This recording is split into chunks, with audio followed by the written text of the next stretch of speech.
আচ্ছা বলতো, পৃথিবীর সমস্ত জীব কিছু নিম্ন শ্রেণীর জীব ছাড়া, পৃথিবীর সমস্ত জীব কিছু নিম্ন শ্রেণীর জীব ছাড়া বেঁচে থাকার জন্য সবচেয়ে প্রয়োজনীয় উপাদান কি আছে? সবচেয়ে প্রয়োজনীয় উপাদান হচ্ছে অক্সিজেন। অক্সিজেন ছাড়া কোনো জীবই পৃথিবীতে বাঁচতে পারবে না।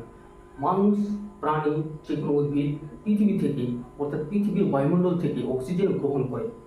বেঁচে থাকার জন্য কি গ্রহণ করে? অক্সিজেন গ্রহণ করে এবং পরিবেশে কার্বন ডাইঅক্সাইড ত্যাগ করে।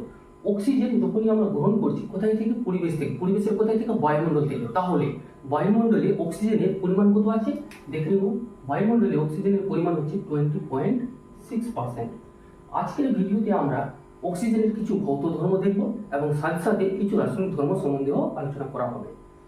প্রথমে অক্সিজেনের কিছু ভৌত ধর্মের মধ্যে সর্বপ্রথম হচ্ছে অক্সিজেন স্বাদহীন, গন্ধহীন এবং বর্ণহীন। অর্থাৎ স্বাদ নেই, গন্ধ নেই, বর্ণ নেই। তাহলে লিখব অক্সিজেনের প্রথম ভৌত ধর্ম। প্রথম ভৌত ধর্মের মধ্যে স্বাদহীন,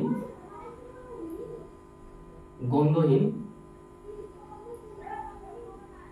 বর্ণহীন। দ্বিতীয় নম্বরে সাধারণ উষ্ণতায় অক্সিজেন গ্যাসীয় অবস্থায় থাকে। কি অবস্থায় থাকে? গ্যাসীয় অবস্থায় থাকে। সাধারণ উষ্ণতায়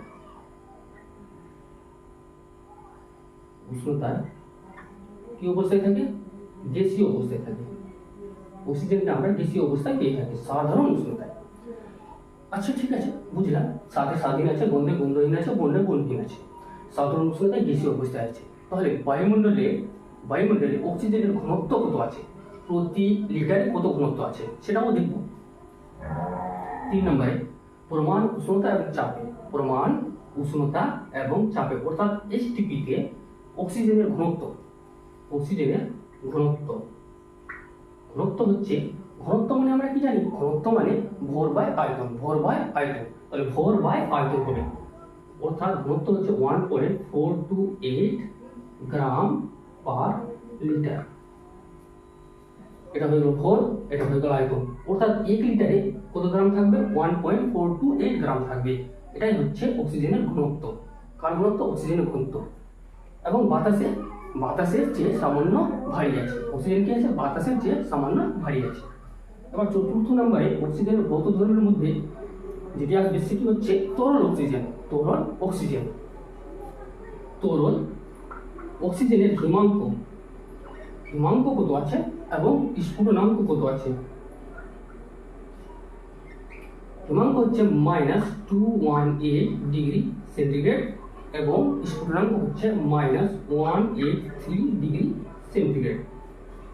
তাহলে কি পেলাম? স্বাধীন আছে, গন্ধহীন আছে, বর্ণহীন আছে, সাধারণ উষ্ণতায় গ্যাসীয় অবস্থায় পাওয়া যায়, বাতাসের চেয়ে সামান্য ভারী আছে, ঘনত্ব হচ্ছে পরমাণু উষ্ণতা এবং চাপে ঘনত্ব হচ্ছে 1.428 গ্রাম পার লিটার এবং সাথে তরল অক্সিজেনের হিমাঙ্ক পেয়ে গেলাম -218 ডিগ্রি সেন্টিগ্রেড এবং স্ফুটনাঙ্ক পেয়ে গেলাম -183 ডিগ্রি সেন্টিগ্রেড। আরো কিছু ভৌত ধর্ম আছে কি? হ্যাঁ আছে, অবশ্যই আছে। অক্সিজেনের 3টি আইসোটোপ আছে। অক্সিজেনের পারমাণবিক সংখ্যা কত আছে? আগে আমাদের এটা জানতে হবে, অক্সিজেনের পারমাণবিক সংখ্যা কত আছে। অক্সিজেনের পারমাণবিক সংখ্যা হচ্ছে 8। কত? 8। অর্থাৎ অক্সিজেনের 3টি আইসোটোপ আছে আর 3টাই একই ফ্যামিলির আছে, নাম্বার 8 ফ্যামিলির আছে। এর বয়স ধরে নিচ্ছি বোঝার সুবিধার জন্য 16, 17, 18। অর্থাৎ অক্সিজেনের 3টি আইসোটোপ 8, 16, 8, 17, 8, 18 এরকম করে মনেও রাখতে পারেন। এগুলো হচ্ছে অক্সিজেনের ভৌত ধর্ম। এবার অক্সিজেনের কিছু রাসায়নিক ধর্মও আমরা দেখে নিব। অক্সিজেনের রাসায়নিক ধর্ম। সর্বপ্রথম অক্সিজেনের রাসায়নিক ধর্ম হচ্ছে অক্সিজেন হচ্ছে দ্বিপরমাণু। বুঝলাম? অর্থাৎ অক্সিজেন দুটো পরমাণু নিয়ে গঠিত। তাহলে এটা কি আছে? O2 কি আছে? O2 হচ্ছে অক্সিজেনের অণু। O2 কে কি বলবো? অক্সিজেনের অণু বলবো। কিভাবে? অক্সিজেন দ্বিপরমাণু কিভাবে হলো? অক্সিজেনের পারমাণবিক সংখ্যা কত আছে? পারমাণবিক সংখ্যা হচ্ছে 8। তাহলে কে কক্ষপথে অক্সিজেনের কে কক্ষপথে আমরা জেনে এসেছি কে কক্ষপথে 2টি ইলেকট্রন থাকবে, এর কক্ষপথে 8টি ইলেকট্রন থাকবে। 8টি থাকার কথা, কিন্তু আসলে তো ওর পারমাণবিক ক্রমাঙ্ক কত আছে? 8 আছে। তাহলে এখানে কত থাকবে? 2 তো হয়ে গেছে, তাহলে এখানে থাকবে 6। ওটা থাকবে, ছয়টা থাকবে। এটা অক্সিজেনের নিউক্লিয়াস ধরলাম, এটা কি কক্ষপথে দুটা ইলেকট্রন থাকবে, পরবর্তী কক্ষপথে কটা ইলেকট্রন থাকবে, চারটা ইলেকট্রন, আর দুটো মিলে হয়ে গেল ছটা ইলেকট্রন। পরবর্তী কক্ষপথে ছটা ইলেকট্রন থাকবে, অর্থাৎ পরবর্তী কক্ষপথকে পূরণ করার জন্য আরো দুটো ইলেকট্রনের প্রয়োজন হচ্ছে। তাহলে অক্সিজেনের দুটি পরমাণু পরস্পর যুক্ত হয়ে অক্সিজেনের অণু তৈরি করে, তাই অক্সিজেনকে দ্বিপরমাণু বলা হয়। কি বলা হয়? অক্সিজেনকে দ্বিপরমাণু বলা হয়। অর্থাৎ অক্সিজেনের অণু ভেঙে যাবে, কখন ভাঙবে? যখন উচ্চ উষ্ণতা দেওয়া হবে। কি দেওয়া হবে? উচ্চ উষ্ণতা দেওয়া হবে। তখন অক্সিজেনের অণু ভেঙে অক্সিজেনের দুটি পরমাণুতে পরিণত হবে। অর্থাৎ অক্সিজেনের অণু যখনই তাপমাত্রা বেশি পাবে, অর্থাৎ উচ্চ তাপমাত্রা পাবে, তখন দুটি পরমাণুতে ভেঙে যাবে।